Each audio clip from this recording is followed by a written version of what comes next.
Un an après la bataille de Krayt et la mort du Jedi Luke Skywalker, le Premier Ordre, à présent dirigé par Kylo Ren, règne en maître des mondes du noyau à la bordure extérieure. La galaxie tout entière reçoit un message de l'ancien empereur Palpatine, présumé mort lors de la bataille d'Endor. Palpatine annonce son retour et sa revanche prochaine. Afin de trouver Palpatine, Kylo Ren se rend sur Mustafar et récupère un orienteur Sith des ruines du château de son grand-père, Dark Vador.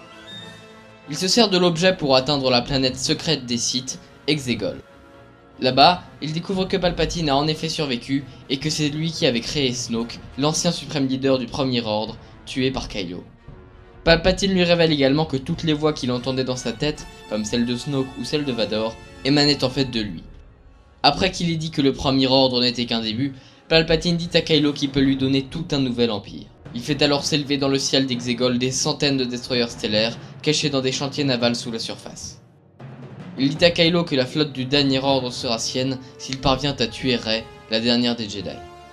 Du côté de la Résistance, Poe, Finn et Chewbacca récupèrent une transmission d'un espion du Premier Ordre, tandis que Rey s'entraîne aux arts Jedi avec Leia, son nouveau maître. Après être rentrés sur Ajan Kloss, dans la base de la Résistance, Poe et Finn décryptent le message de l'espion qui leur confirme le retour de Palpatine ainsi que l'existence de la flotte du Dernier Ordre. L'espion indique aussi que Palpatine se cache sur Exegol. Ayant appris des informations au sujet d'Exegol dans les livres Jedi qu'elle a récupérés sur Ahch-To, Rey décide de trouver un orienteur Sith en reprenant les recherches de Luke Skywalker. Elle se rend donc avec Poe, Finn, Chewbacca, C-3PO et BB-8 sur Pasaana, le dernier emplacement où Luke avait cherché un orienteur. Là-bas, ses connexions avec Kylo Ren se réactivent et celui-ci lui arrache un colis remis par une habitante de Pasaana qu'il fait analyser. Sur Pasaana, le groupe de la Résistance retrouve Lando Calrissian qui leur dit qu'il participait aux recherches de Luke. Il leur explique qu'il poursuivait Ochi de Bestoon, un chasseur de Jedi, mais qu'ils avaient perdu sa trace dans le désert, bien que son vaisseau s'y trouve toujours. Les Résistants se rendent donc dans le désert, mais ils se font poursuivre par une escouade du Premier Ordre et tombent dans des sables mouvants. Ils atterrissent dans des galeries souterraines, où ils retrouvent le cadavre d'Ochi et une dague Sith que Chewbacca récupère. Après que Rey ait soigné un serpent blessé qui leur barrait la route, ils atteignent le vaisseau d'Ochi. Cependant, Rey sent la présence de Kylo et s'éloigne. Elle parvient à détruire son chasseur, mais Chewbacca est fait prisonnier par les chevaliers de Ren.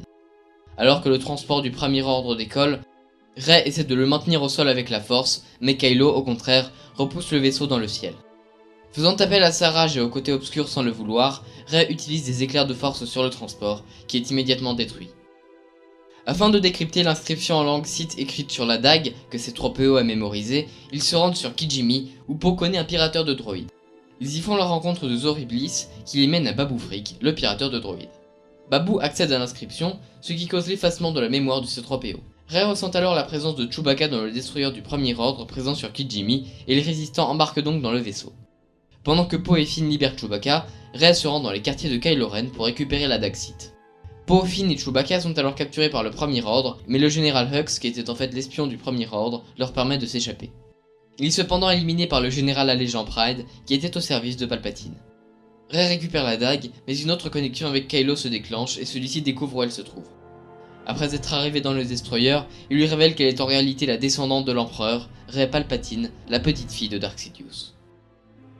Elle quitte le vaisseau avec Poe, Finn, Chewbacca, C-3PO et BB-8 et ils se rendent sur Kef Bir, une lune d'Endor, comme l'indiquait l'inscription présente sur la dague. Ils y retrouvent Jannah, une ancienne Stormtrooper du Premier Ordre, qui leur explique qu'il est pour le moment impossible d'accéder aux ruines de l'Étoile de la Mort où se trouve l'Orienteur. Rey y parvient cependant et trouve l'Orienteur de Palpatine dans la chambre forte de sa salle du trône. Néanmoins, Kylo le détruit en lui disant qu'à présent, le seul moyen qu'elle a de rejoindre Exegol, c'est avec lui. Ils commencent à se battre, mais Leia atteint alors son fils avec la force, ce qui permet à Rey de lui enfoncer son propre sabre laser dans le ventre. Ayant utilisé ses dernières forces, Leia s'éteint. Rey le ressent alors et décide de soigner les blessures qu'elle a infligées à Kylo Ren. Elle vole alors son chasseur avant de se rendre sur Ahch-To. Kylo interagit alors avec le souvenir de son père, Han Solo. Convaincu par cette vision qu'il est assez fort pour le faire, il revient du côté lumineux et jette son sabre laser dans la mer agitée, redevenant ainsi Ben Solo. Sur Ahch-To, Rey brûle le TIE Whisper et alors qu'elle s'apprête à jeter le sabre laser des Skywalker dans le brasier, le fantôme de Luke l'en empêche. Il lui dit alors de ne pas reproduire ses erreurs et de ne pas s'exiler comme il l'a fait. Il lui remet le sabre laser de Leia qu'il avait gardé. Il lui indique que le deuxième orienteur Sith est toujours dans le chasseur qu'elle a brûlé et il soulève son vieux X-Wing de l'eau, permettant ainsi à Rey de rejoindre Exegol avec 2 sabres laser. Sur Agent Close, alors que les résistants apprennent la mort de Leia, Poe et Finn décident de se partager le commandement de la résistance. Palpatine ordonne alors à Pride de prendre un destroyer de la flotte Sith et de l'utiliser contre une planète connue de la résistance. Un destroyer Existon sort alors de l'hyperespace sur Kijimi et utilise son super laser axial pour pulvériser la planète. A bord du X-Wing de Luke, Rey retransmet son itinéraire vers Exegol à la résistance. Ainsi, pendant que Chewbacca et Lando partent chercher du soutien partout dans la galaxie, les forces de la résistance sur Agent Close partent pour Exegol. Rey arrive dans la citadelle Sith où se trouve Palpatine.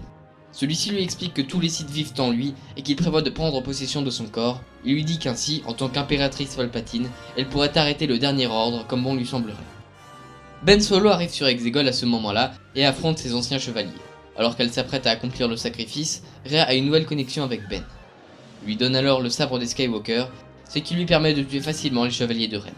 Utilisant le sabre de Leia, Rey élimine les protecteurs souverains de l'empereur. Celui-ci les attaque avec la force, et constatant qu'il est en train de se régénérer, il comprend qu'ils sont une dyade dans la force, et que leur pouvoir combiné peut lui rendre sa puissance d'antan. Alors que son ami Temin Wexley vient d'être abattu par des chasseurs du dernier ordre, Poe commence à perdre espoir, mais Lando arrive à ce moment-là avec une immense armada de vaisseaux rebelles. Après avoir recouvré tout son pouvoir, Palpatine projette Ben dans un gouffre, avant de paralyser avec ses éclairs de force la totalité des vaisseaux qui s'opposent à lui. Rey arrive alors à se connecter aux esprits des anciens Jedi, qui lui fournissent une puissance suffisante pour s'opposer au pouvoir de l'empereur. Tous les Jedi parviennent donc à canaliser leur puissance vers Palpatine par l'intermédiaire de Rey, et le dernier des seigneurs Sith est désintégré par le pouvoir de l'ordre Jedi. Dans le ciel, la flotte de l'éternel Sith s'effondre. Alors que le temple Sith s'écroule, Rey tombe à son tour au sol, sans vie. Ben réussit alors à s'extraire du gouffre, et il utilise toute sa force vitale pour faire revenir Rey à la vie. Après l'avoir embrassé, il chute à son tour, avant de rejoindre la force, en même temps que sa mère. Dans toute la galaxie, l'espoir renaît, et partout, le pouvoir du dernier ordre s'affaisse. Sur Tatooine, Rey enterre les sabres laser de Leia et des Skywalker, avant de choisir de s'appeler elle-même Rey Skywalker.